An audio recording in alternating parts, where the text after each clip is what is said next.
Bismillahirrahmanirrahim. Assalamu alaikum everyone. Today I will explain three discounted cash flow methods: net present value method, internal rate of return, and profitability index. First, the net present value. Net present value is found by subtracting the present value of the after tax outflows from the present value of the after tax inflows. क्योंकि ये है present values का net, which means that present value of cash inflows minus present value of cash outflows. Present value of cash inflows में से हम less करेंगे present value of cash outflow को, या आप उसको इनिशियल कैश आउटफ्लो भी कह सकते हैं, जैसे कि ये फार्मूला में लिखा है. Net present value equal to cash flow first year divide by 1 plus K यानी required rate of return power 1 plus इसी तरह कैश फ्लो 2 है, फिर कैश फ्लो 3 है, सो ऑन, और फिर हमने उसको माइनस किया इनिशियल कैश आउटफ्लो से. क्योंकि ये डिस्काउंटेड कैश फ्लो मेथड है, हमें नज़र आ रहा है कि हम उसको डिस्काउंट कर रहे हैं. डिवाइड करने का मतलब ये है कि हम उसको डिस्काउंट कर रहे हैं. तो इसको 1 साल डिस्काउंट कर रहे हैं, ये 2 साल के बाद इसको 2 साल डिस्काउंट कर रहे हैं, 3 साल के बाद होगा तो 3 साल डिस्काउंट नहीं करेंगे, 4 साल होगा तो 4 साल डिस्काउंट करेंगे. तो हम उसकी प्रेजेंट वैल्यू निकालेंगे. इसलिए हम उसे कहा है कि it is present value of cash inflows.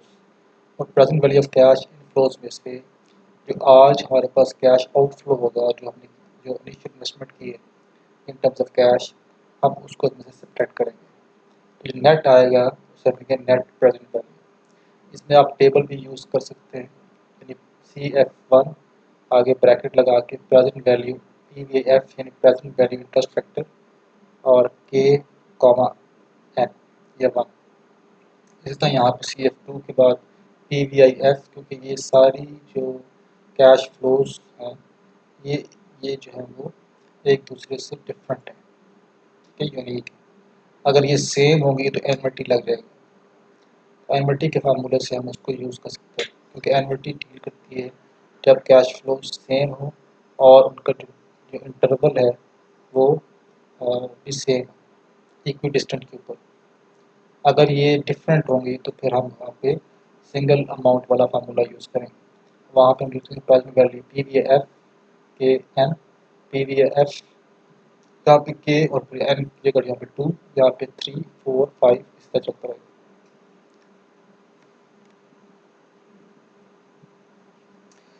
इसका जो एक्सेप्टेंस क्राइटेरिया है वो क्या होगा?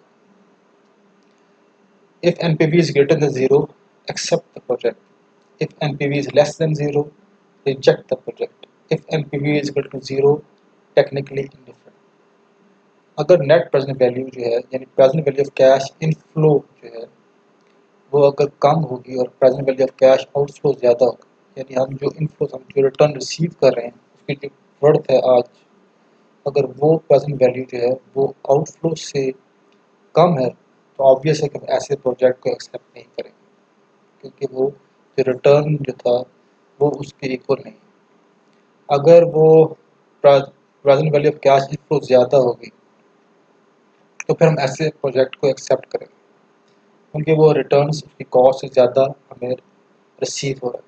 तो present value of cash inflow जो है it must be greater than the present value of cash outflow. Theoretically जो अगर बात करें तो जो NPV हमें रिसीव होती है, फॉर एग्जांपल अगर 200,000 present value of cash inflow है और 150,000 present value of cash outflow है, तो नेट प्रेजेंट वैल्यू आती है 50,000. तो थ्योरी ये कहती है कि जो $50,000 हैं जो हमें NPV रिसीव हुई है, इन टोटलिटी जो शेयर होल्डर्स की वर्थ मैक्सिमाइज करेगी वो इस अमाउंट से मैक्सिमाइज करेगी, 50,000 से मैक्सिमाइज करेगी. तो NPV हमें एक एब्सोल्यूट वैल्यू बताती है, जो वो वैल्यू बताती है कि जिससे जो वेल्थ है शेयर होल्डर्स की वो मैक्सिमाइज करेगी. और आपको पता है कि शेयर होल्डर्स जो है उनका इंटरेस्ट होता है कि उनकी वेल्थ जो है वो मैक्सिमाइज करें. उनके इन्वेस्टमेंट इसीलिए करते हैं ताकि उनकी जो इन्वेस्टमेंट है वो बढ़े, मैक्सिमाइज हो. वो ज़्यादा रिटर्न मिले।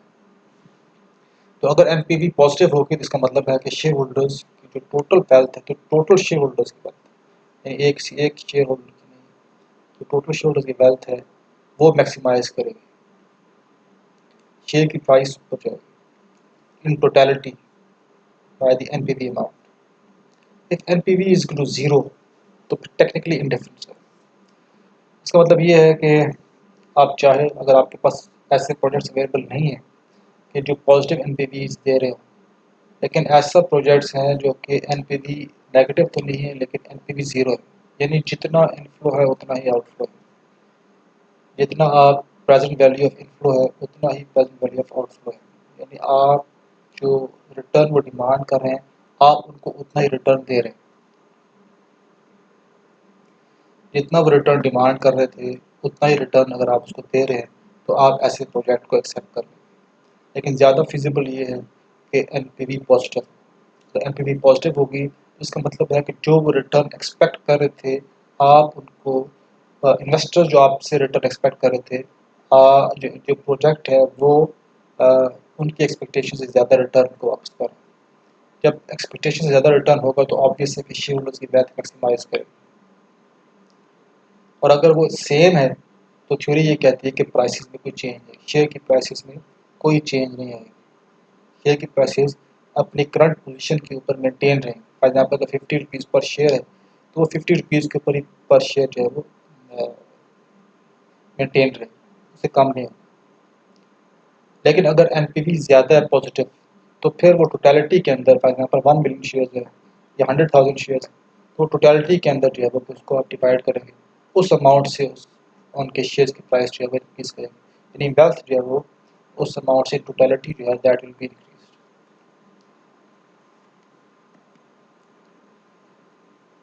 कैसे इसको कैलकुलेट करेंगे, बहुत आसान तरीका है इसको। यहाँ पे जो डिस्काउंट रेट है यानी रिक्वायर्ड रेट ऑफ रिटर्न को आप डिस्काउंट रेट भी कहते हैं। जब डिस्काउंट रेट इसलिए कहते हैं क्योंकि हम डिस्काउंटिंग कर रहे हैं यानी प्रेजेंट वैल्यूज डिटर्मिन कर रहे हैं। तो जो अप्रोप्रिएट डिस्काउंट रेट है it is for this project is 13%।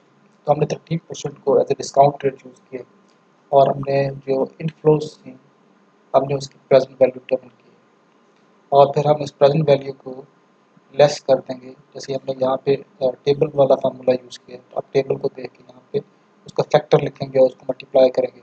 जैसे ये फैक्टर 0.885 आया 13% वन के ऊपर, तो हमारे पास जो वैल्यू आ गई है वो उसमें से हमने 40,000 को लेस किया तो हमारे पास नेगेटिव 1,428 आ गए डॉलर्स। नेगेटिव का मतलब क्या हुआ, नेगेटिव मतलब ये हुआ कि present value of cash inflow जो है वो कम है और present value of cash outflow जो है वो ज़्यादा है। तो क्या हमें ऐसे प्रोजेक्ट को एक्सेप्ट करना चाहिए?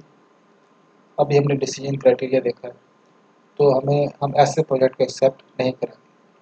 पे बैक पीरियड ने सेम प्रोजेक्ट को एक्सेप्ट किया था, लेकिन हमने जब डिस्काउंटेड मेथड यूज़ किया यानी एनपीवी यूज़ किया और हमने प्रेजेंट वैल्यूज डिटर्मिन की, और हमने जो कैश फ्लोज फ्यूचर में मिल रही थी हमने उसकी वर्थ निकाली आज क्या है और उसको एक पॉइंट ऑफ टाइम के ऊपर हमने कंपेयर किया इनिशियल कैश आउटफ्लो से, तो हमें ये पता चला कि ये प्रोजेक्ट हम एक्सेप्ट नहीं कर सकते क्योंकि एनपीवी जो है इट इज़ नेगेटिव।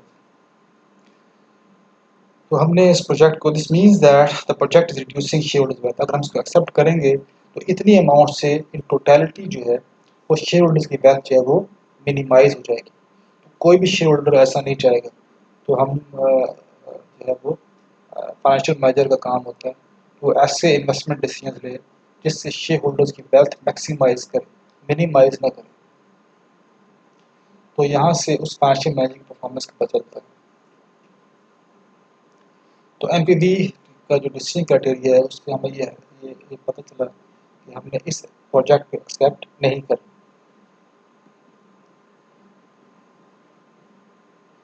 इसकी स्ट्रेंथ ये है क्या, जो एमपीवी है, cash flows is used to be reinvested at the hurdle rate.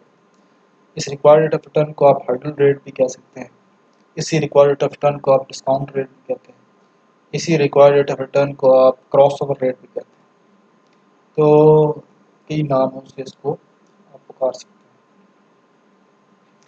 लेकिन इसकी एक इम्प्लिसिट assumption ये है कि जो कैश फ्लोज हमने इसमें जो हर्डल रेट था, जो रिक्वायर्ड रेट ऑफ रिटर्न था, हम ये एज्यूम करते हैं कि हर साल जो कैश फ्लो हमें रिसीव हो रही है, अगर हम उसको री इन्वेस्ट करते हैं तो हम उसको रिक्वायर्ड रेट ऑफ रिटर्न के ऊपर ही करते हैं, जो कि बड़ी स्ट्रॉन्ग assumption है।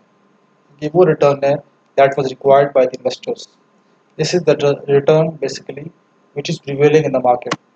So it is the return that is prevailing in the market, and we assume that the cash flows are reinvested at the prevailing market rate. तो एक स्ट्रॉन्ग assumption। दूसरी चीज़ ये है कि ये टाइम वैल्यू ऑफ मनी को consider कर रहा है कि जो अभी हमने देखा है कि हमने उसको डिस्काउंट किया, उसकी प्रेजेंट वैल्यू डिटर्मिन की है ज़ीरो के ऊपर, तो ये time value of money consider करता है। और फाइनेंस में टाइम वैल्यू ऑफ मनी की बड़ी इंपॉर्टेंस है, कि वर्थ जो है वो चेंज होती रहती है, प्राइस जो पैसा जो मनी की जो करेंसी है वो तो आप नज़र आ रही है डिफरेंट यूज़ के ऊपर, लेकिन उसकी वर्थ हमें नज़र नहीं आ रहा। तो वर्थ हमें पता है कि वो विद रिस्पेक्ट टू टाइम जो है वो चेंज होती है। तो ये जो मेथड है ये time value of money consider करते हैं। दूसरा ये है कि पे बैक पीरियड में आफ्टर आफ्टर पे back period cash flows consider नहीं होती थी, इसमें तमाम कैश फ्लोज को हम कंसिडर करते हैं। इसकी एक वीकनेस ये है कि it may not include managerial options embedded in the project. तो इसके अंदर जो है वो कुछ ऐसी ऑप्शंस हैं जो कि फ्लेक्सिबिलिटी होती है मैनेजमेंट के पास, वो अभी इसके अंदर एम्बेडेड नहीं। ये नेक्स्ट चैप्टर हम पढ़ेंगे कि वो ऑप्शंस क्या हैं, मैनेजरियल ऑप्शंस, और अगर वो एम्बेड हो तो फिर कैसे जो है वो रिजल्ट्स में चेंज आ सकता है। इंटरनल रेट ऑफ रिटर्न, जो दूसरा मेथड है वो इंटरनल रेट ऑफ रिटर्न है। Internal rate of return is the discount rate that equates the present value of the future net cash flows from an investment project with the project's initial cash outflow. ये project का internal rate of return है। ये वो return है जो कि project जो है वो इंटरनली आपको प्रोड्यूस करके दे रहा है। और इसको कैसे डिटर्मिन किया जाता है, इसको ट्रायल एंड एरर मेथड के थ्रू डिटर्मिन किया जाता है। रिक्वायर्ड रेट ऑफ रिटर्न जो होता है that is required by the investors, वो इंटरनल रेट ऑफ रिटर्न नहीं, यानी प्रोजेक्ट की जो कैश फ्लोज हैं इनफ्लोज हैं वो आपको क्या रिटर्न जो है वो, ये प्रोजेक्ट जो है वो आपको क्या रिटर्न जो है वो जनरेट करके दे रहा है, ये इसका इंटरनल रेट ऑफ रिटर्न।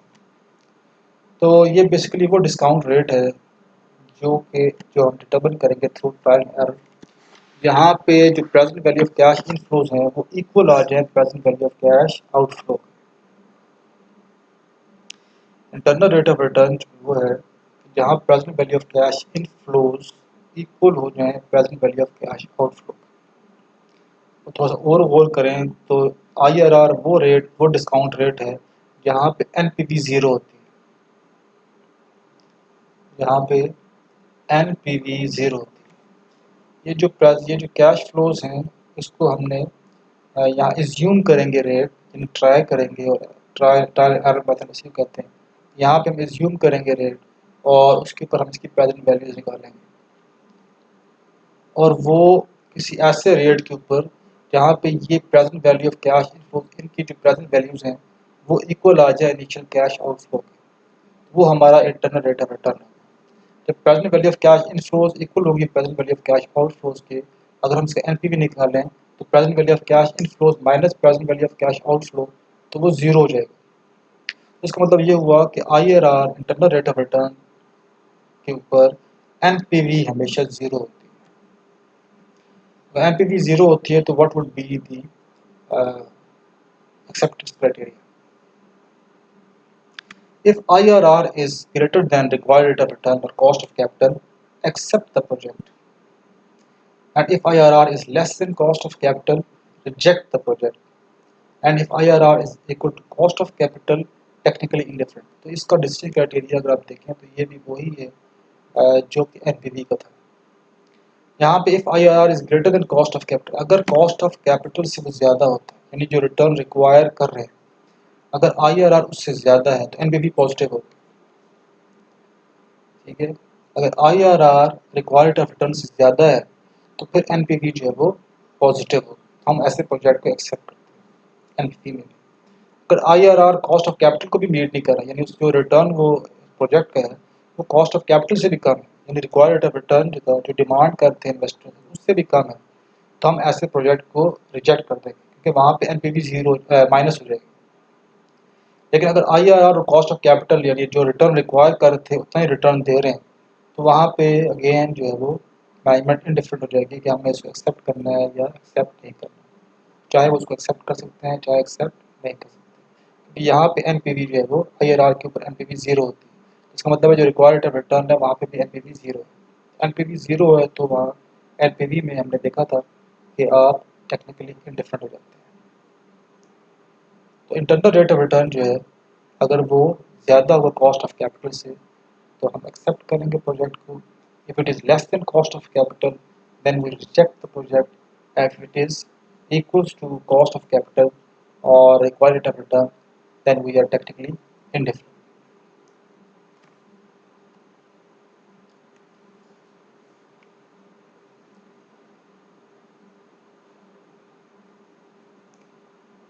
ये वो एग्जांपल है 10,000 12 सेकंड ईयर में, थर्ड ईयर 15 10,000 फिर इसी तरह 7,000। हमने अब इसको डिस्काउंट किया और हमने एक कोई रेट जो है वो एज्यूम किया। तो फॉर एग्जाम्पल हमने जो है वो 10% एज्यूम किया कि 10% के ऊपर हम इसको देखते हैं कि इसकी क्या वैल्यू आती है। जब हमने इसको कैलकुलेट किया तो वैल्यू आ गई $41,444। तो ट्रायल एंड एरर है क्योंकि हमने एज्यूम करना है रेट, जब हम प्रैक्टिस करते हैं तो वैसे समझ आ जाती है कि हमें जो है वो कौन सा तकरीबन रेट यूज़ करना चाहिए। सबसे पहले हमने एज्यूम किया कि हमें 10% के ऊपर उसको चेक करते हैं। जब हमने चेक किया तो हमें पता चला कि जो वैल्यू ऑफ $41,444 जो कि 40,000 से ज़्यादा है, इसका मतलब है ये इक्वेशन इक्वल नहीं। हमें वो रेट चाहिए था जहाँ पे ये इक्वल आ जाए। तो हमें पता है कि हम इतना बड़ा तुक्का नहीं लगा सकते कि जहाँ पे हम परसेंटेज लिखें और वो इक्वल आ जाए 40,000 के। तो हम ऐसे करते हैं कि हम उसको इंटरपोलेशन के थ्रू जो है वो फिर IRR निकालते हैं।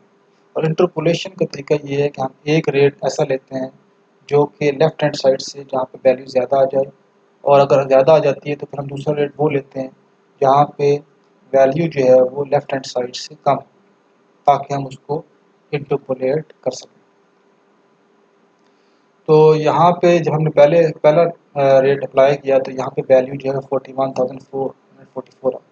अगर ये वैल्यू 40,000 से कम होती तो फिर हम जो है वो डिफरेंट, फिर हम कौन सा रेट यूज़ करते हैं, फिर हम ऐसा रेट यूज़ करते हैं जहाँ पे वैल्यू जो है 40,000 से ज़्यादा। अगर 10% पे ये वैल्यू 41,444 है तो इससे हमें एक और आइडिया हो जाता है कि हमें सेकंड रेट जो है वो डिस्काउंट रेट जो है हमें क्या यूज़ करना चाहिए, क्योंकि 10% पे वैल्यू जो है वो इससे ज़्यादा है। इसका मतलब है अब हम 10% से नीचे नहीं जा सकते, हमें 10% से ऊपर जाना होगा। ऊपर जाएंगे रेट के ऊपर, अगर 10% से 12% पे जाते हैं तो फिर वैल्यू जो है वो 40,000 से कम आए।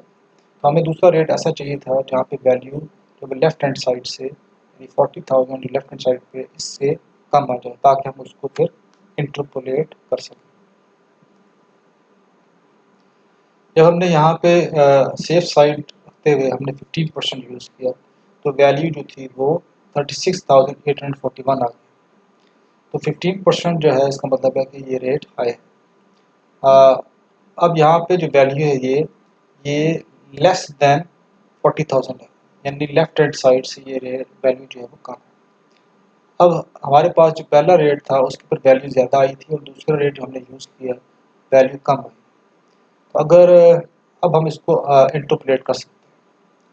दूसरी बात यह है कि अगर बिलफर्ज अगर पहला रेट हम फॉर एग्जांपल 15% ही यूज़ करते और वैल्यू कम आती तो फिर हमें दूसरा रेट क्या लेना चाहिए था। तो अगर इसका मतलब ये होगा हमें ऐसा रेट चाहिए था जहाँ पे वैल्यू जो है वो लेफ्ट हैंड साइड से ज़्यादा हो, तो वो रेट 15% से ज़्यादा नहीं हो सकता। ऑब्वियस है कि हमें जो है वो उससे कम रेट लेंगे ताकि प्रेजेंट वैल्यू जो है वो बढ़ जाए। ये रिलेशनशिप आपने बहुत पहले कई दफ़ा पढ़ी है। तो इंटरेस्ट ये जो डिस्काउंट रेट इंक्रीज करने से प्रेजेंट वैल्यू कम होती है और डिस्काउंट रेट कम होने से प्रेजेंट वैल्यू जो है वो बढ़ जाती है, क्योंकि अब आप उसको कम रेट से डिस्काउंट कर रहे हैं, यानी प्रेजेंट वैल्यू निकाल रहे हैं। इसके बाद हम इसको इंटरपोलेट करेंगे। इंटरपोलेशन से हमारे पास आंसर आ गया है इंटरनल रेट ऑफ रिटर्न का, वो है 11.57%। नॉर्मल सिचुएशंस में पे जो नेट प्रेजेंट वैल्यू है और जो IRR है, इनके डिसीजन क्राइटेरिया, इनके डिसीजन जो है वो सेम होते हैं। इंटरपोलेट करने का तरीका क्या होगा, मैं आसान सा बता देता हूँ आपको कि यहाँ पे जो 10% था, 10% आप 10% लिखें और 10% के आगे एक लाइन लगा के आगे लिखें उसकी जो वैल्यू आई है $41,444। 10% रेट, 10% लिख के आगे लाइन लगा के उसके आगे लिखें 41,444। उसके नीचे लिखें जो कि हमें अननोन है IRR, लिखें IRR, आगे इस तरह आगे एक लाइन लगाएं, उसके आगे लिखें 40,000, यानी हमें वो रेट चाहिए जहाँ पे वैल्यू 40,000 है। उसके नीचे आप लिखो जो कि हमने सेकंड रेट यूज़ किया 15%, 15% लिख के उसके आगे इस तरह लाइन लगाएं, आगे लिख दें जो वैल्यू आई है 36,841। अब आपने सेकंड स्टेप में ये करना है कि 0.10 जो पहले आपने लिखा था 10% और डेसिमल में वो लिखेंगे 0.10 लिखेंगे, तो 0.10 minus IRR, 0.10 minus IRR divide by 0.10 minus 0.15। Left hand side में जो ऑपरेशन हम करते हैं वही हम राइट हैंड साइड में करते हैं। तो लेफ्ट साइड में हमने लिखा है 0.10 minus IRR divided by 0.10 minus 0.15 is equal to, अब हम लिखेंगे जो 10% की वैल्यू आई थी, same rule of 41,444 minus 40,000 divided by 41,444 minus 36,841। अब इसको आप कैलकुलेट कर लें तो आपके पास रिजल्ट आ जाएगा 11.57%। तो this is one way of interpolation. अब एक बात याद रखनी है कि जो 10% से IRR, क्योंकि हम बाद दफ़ा कैलकुलेशन मिस्टेक कर देते हैं, तो आपने ये बात याद रखनी है कि जो IRR होगा वो ना तो 10% हो सकता है क्योंकि वैल्यू हमें नज़र आ रही है, ना वो 10% से कम हो सकता है। हाँ, 10% से वो ज़्यादा हो सकता है। अब कितना ज़्यादा हो सकता है, दूसरी लिमिट आ गई हमारे पास 15%। 15% पे वैल्यू 36,841। दूसरा ये कि ना वो 15% हो सकता है और ना ही वो 15% से ज़्यादा हो सकता है, क्योंकि अगर 15% से ज़्यादा होगा तो फिर वैल्यू और कम होती जाएगी। अगर 15% से रेट कम होता जाएगा तो ये प्रेजेंट वैल्यू बढ़ती जाएगी, और 10% से जब हम रेट बढ़ाएंगे तो ये वैल्यू जो है वो कम होती जाएगी, और ये किस तरफ जाएगी, वो आ जाएगी 40,000 तरफ। तो वो ये जो रेट होगा IRR, ये इन बिटवीन होगा 10% एंड 15%। तो जब आप उसको कैलकुलेट करोगे तो वो 10 15 के कहीं बीच में आएगा, जैसे कि यहाँ पे हमारे पास आया 11.57%, जो कि 10% ज़्यादा और 15 से कम है। लेकिन हम बाज़ दफ़ा ऐसी कैलकुलेशंस करते हैं कि जो कि फरिश्तों को भी समझ में नहीं आती, और आंसर जो है वो 15% भी क्रॉस कर जाता है या सम टाइम 10% से नीचे आ जाता है। तो आपने इसमें इस चीज़ का ध्यान रखना है कि आपने इसको, आप इस फार्मूला जो मैंने आपको बताया इसके मुताबिक अब आपने सिर्फ उसको जो है वो कैलकुलेट करना है और आंसर निकालना है। तो IRR आ जाएगा जैसे हमने निकाला है यहाँ पे, तो IRR आ जाएगा 11.57%। हम देखते हैं कि इसका डिसीजन क्राइटेरिया क्या है। जो रिक्वायर्ड रेट ऑफ रिटर्न था, जिसे हर्डल रेट भी कहते हैं, वो था यहाँ पे 13%, या जिसे क्रॉस ओवर रेट भी कहते हैं, यानी IRR को क्रॉस कर देना चाहिए 13%। तो अगर वो क्रॉस करता है तो वो हम उसको इस प्रोजेक्ट को एक्सेप्ट करेंगे, अगर वो इससे कम होता है तो फिर हम उसको रिजेक्ट करते हैं, अगर इसके इक्वल होता है तो फिर हम इंडिफरेंट है, इधर हम उसको सिलेक्ट करें या हम उसको एक्सेप्ट कर सकते हैं। तो अभी यहाँ पे हमें जो नज़र आ रहा है वो रेट आया है 11.57%, जबकि जो रिक्वायर्ड रेट ऑफ रिटर्न था वो 13% था। तो IRR जो है it is less then hurdle rate or required rate of return. So in this case we reject this project. NPV में भी हमने इसको रिजेक्ट किया था। तो जब तक प्रोजेक्ट म्यूचुअली एक्सक्लूसिव ना हो तो नॉर्मली इनका जो रिजल्ट है डिस्काउंटेड मेथड इसका जो एक्सेप्टेंस है वो सेम होती है, क्योंकि इनके जो पीछे जो साइंस है वो ऑलमोस्ट एक जैसी है। डिफरेंस ये है कि NPV जो है उसमें एब्सोल्यूट वैल्यू आती है, जबकि IRR मेथड जो है वहाँ पे आप जो है वो परसेंटेज में रिटर्न डिटर्मिन करते हैं। इसकी स्ट्रेंथ ये है कि सेम है ऑलमोस्ट, क्योंकि ये भी टाइम वैल्यू मनी को कंसिडर करता है, कैश फ्लो को कंसिडर करता है, इसकी सब्जेक्टिविटी कम है। जबकि इसकी वीकनेस ये है कि ये जो री इन्वेस्टमेंट कंसिडर करता है कैश फ्लोज की, वो ये कंसिडर करता है कि जो ऑब्वियसली IRR निकाला था, तो IRR मार्केट डिटरमिन्ड रेट नहीं है, तो ये मार्केट डिटरमिन्ड रेट को कंसिडर नहीं करता, बल्कि इसकी इम्प्लिसिट असम्पशन ये है कि ये IRR को कंसिडर करता है कि इसकी जो कैश फ्लोज जो हमें मिल रही हैं टाइम लाइन के ऊपर, तो वो जो री इन्वेस्टमेंट होंगी तो वो IRR के रेट के ऊपर होगी, जो कि असम्पशन काफ़ी वीक है। दूसरा ये है कि हमें डिफ़िकल्टीज आती हैं जब हम प्रोजेक्ट की रैंकिंग करेंगे, जो कि आगे हमारा इसी चैप्टर के अंदर हमारा टॉपिक है।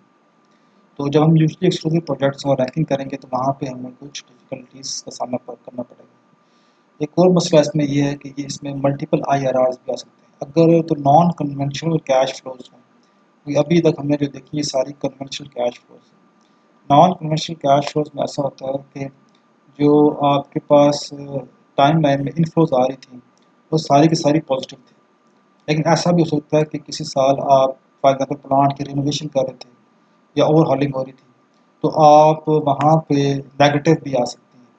तो अगर नेगेटिव और जो हमारी पहली जो आउटफ्लो होता है ऑब्वियसली वो नेगेटिव होता है, तो जो अगर हम कहीं पे आउटफ्लो आ जाता है, इनफ्लो से ज़्यादा आउटफ्लो है, तो ऐसा हो सकता है कि टाइम लाइन में हमारे पास थर्ड ईयर में या फोर्थ ईयर में या फिफ्थ ईयर में कहीं पे नेगेटिव भी आ सकती है कैश फ्लो। अगर नेगेटिव हो कैश फ्लो तो वो नॉन कन्वेंशनल कैश फ्लोज कहलाती है। तो ऐसी सूरत में ये चांसेस होते हैं कि जो इंटरनल रेट ऑफ रिटर्न है वो एक से ज़्यादा भी हो सकते हैं, इसे कहते हैं मल्टीपल IRR एक ही प्रोजेक्ट की। तो वहाँ पर डिसीजन करना मुश्किल रहता है कि इसका actual internal rate of return क्या है, क्योंकि वो दोनों पॉइंट्स के ऊपर NPV 0 आ रही होती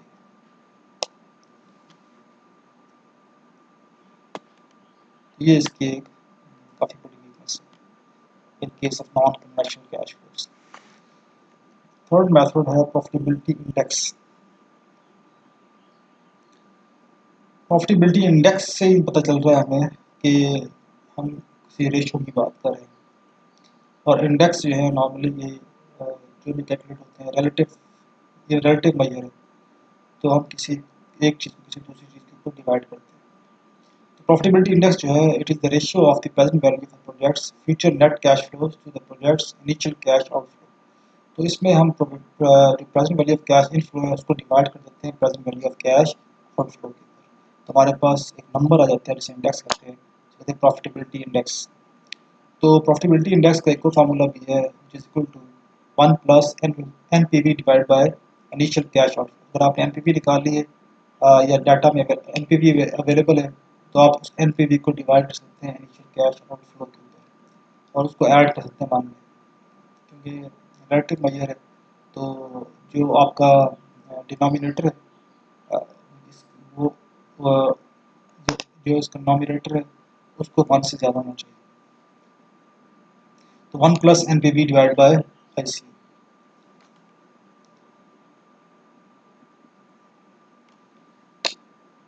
इसका जो एक्सेप्टेंस क्राइटेरिया है वो बेसिकली इसमें ये है कि जो प्रॉफिटेबिलिटी इंडेक्स है वो 1 से ज़्यादा होना चाहिए। अगर 1 से ज़्यादा है तो हम एक्सेप्ट करेंगे उस प्रोजेक्ट को, क्योंकि इसका मतलब ये हो कि present value of cash inflows ज़्यादा है present value of cash outflows. इसी तरह अगर ये लेस है 1 से, इसका मतलब है कि present value of cash inflows कम है और present value of cash outflow ज़्यादा है। और अगर ये 1 के इक्वल है तो इसका मतलब है जितनी present value of cash inflow है उतनी present value of cash outflow है। तो इसको अगर हम एनपीवी से कंपेयर करें तो ऑलमोस्ट जो है वो सेम ही इसका डिसीजन क्राइटेरिया है। और दूसरा ये है कि इसमें जो डिफरेंस है एनपीवी में और प्रॉफिटेबिलिटी इंडेक्स में, जो एनपीवी है एब्सोल्यूट टर्म में वैल्यू बताता है, जबकि प्रॉफिटेबिलिटी इंडेक्स जो है वो आपको नंबर पे बताता है कि ये 1 से ज़्यादा है या 1 से कम है, तो जिसे आप रेशियो कहते हैं। तो on the basis of this decision criteria should this project be accepted, हमने देखा है कि द पीआई जो है it is less than 1, so it means this project is not profitable, क्योंकि present value of cash inflow कम है, तो वी रिजेक्ट दिस प्रोजेक्ट।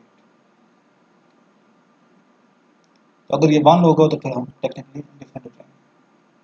इसको देख लें और से NPV divide by ICU plus 1 है, या present value of cash inflow divide by present value of cash outflow.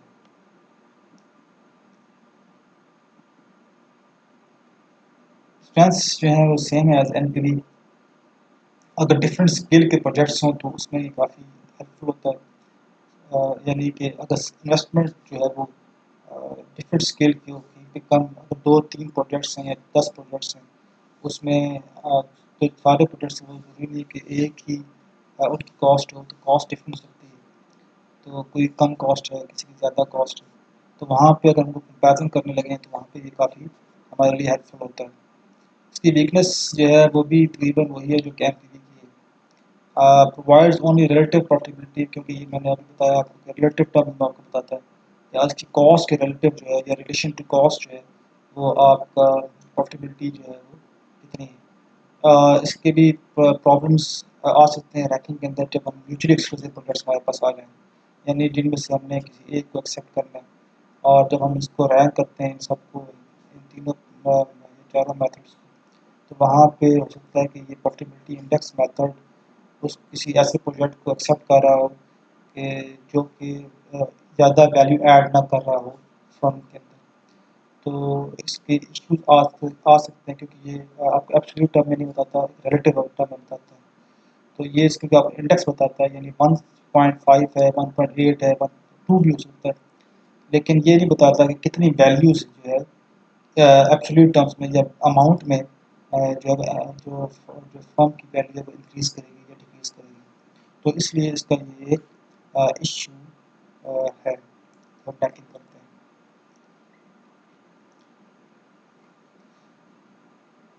हमने एक समरी देख लेते हैं। पे बैक पीरियड जो था उसने इस प्रोजेक्ट को एक्सेप्ट कर लिया था, जबकि इन तीनों डिस्काउंटेड जो कैश फ्लो मेथड्स हैं इन तीनों ने उसको जो है वो रिजेक्ट कर दिया। तीनों का जो डिसीजन क्राइटेरिया है, जैसे मैंने आपको पहले कहा था, ये अगर प्रोजेक्ट्स जो है वो इंडिपेंडेंट हो तो ये तीनों एक्सेप्ट कर लेते हैं, लेकिन इनका इशू आ सकता है जब हमारे पास फाइनेंशियल कंस्ट्रेंट हो या फिर म्यूचुअली एक्सक्लूसिव प्रोजेक्ट्स हों, तो वहाँ पे इनके जो रिजल्ट्स हैं वो जो रैंकिंग है वो डिफरेंट हो सकती है, और वो हमारा नेक्स्ट टॉपिक भी है। नेक्स्ट टॉपिक है, इसको हम नेक्स्ट लेक्चर में स्टडी करेंगे, इसमें कन्फ्लिक्टिंग रैंकिंग्स हैं कि कैसे रैंकिंग्स के अंदर कन्फ्लिक्ट आ सकता है जब हम डिफरेंट मैथड्स जो हैं वो यूज़ करते हैं, उसकी क्या वजह हो सकती है।